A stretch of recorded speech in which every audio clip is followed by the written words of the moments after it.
Ayan, dito ko na lang ilalagay yung ating pinaka-miswa. Ayan. Tapos, ito yung pork fat na may tostadong onion. Mimix natin yan. Yan yung pampasarap din dyan eh. Pampalasa. Konti-konti yung paglalagay ng sahog para hindi naman ma-overpower ang mga sahog. Ay, magiging puro sahog na lang to, wala na yung miswa. Ayan. Sakto lang yung pagkaluto ng miswa.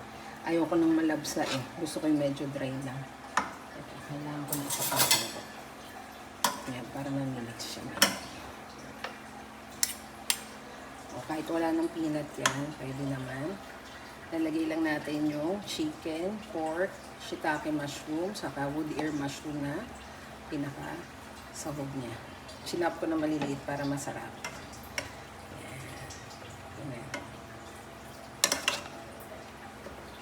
Ang bango na nito, oh, dahil dun niya sa toasted onion eh, with pork fat. Ayan.